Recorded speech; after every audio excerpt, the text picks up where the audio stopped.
As a homeowner, the new home pre-occupancy orientation is a perfect opportunity for you to familiarize yourself with the location and operation of various types of equipment in your house. Starting with the exterior of your home, take note of the electrical outlet locations. At least one will be a GFI outlet. GFI outlets have a breaker that will trip in case of a short. You will need to test this occasionally to ensure it is working and reset the breaker if it has been tripped. There will be one or more exterior taps for lawn service. You will need to shut off the water supply to these taps in the fall before temperatures drop below freezing. Shut-off valves will be located inside your home, most often in the basement. Unscrew the valve next to the handle and drain all excess water from the pipe. They can be turned back on in the spring.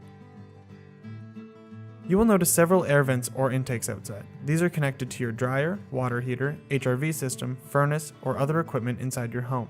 It is important to keep these vents clear from snow, debris, and anything else that may block the air intake and exhaust. Note the location of downspouts.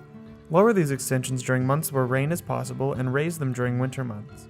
Be sure to clean your eaves troughs each spring and make sure downspouts drain away from walls and foundation.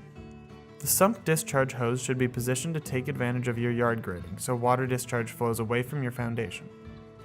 Sump hoses should be removed during winter months and reinstalled in the spring. You will also want to familiarize yourself with the location of your meters for water, electrical, and gas.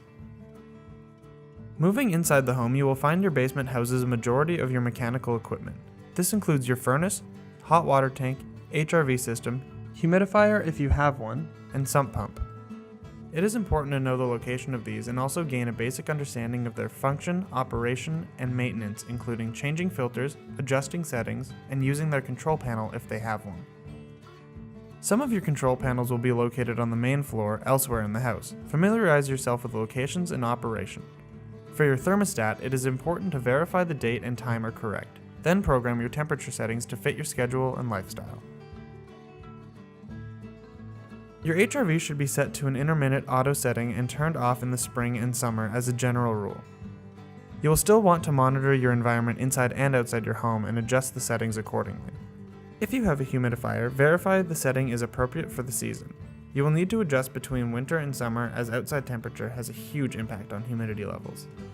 Emergency shutoff valves and switches are of particular importance as you will need to find and use them quickly if an emergency does occur. Locate your electrical control panel and make note of the individual breakers. They should be clearly marked for your convenience. Smoke and carbon monoxide detectors will be positioned throughout your home. Learn how to test them and replace batteries when required. They should be hardwired but will have backup batteries that will need to be replaced. Getting to know the operation of these components will not only ensure your house functions correctly, but will assist greatly in the case of an emergency. Thank you for watching. We hope this video was helpful. You can find more videos like this in the home care section of our website.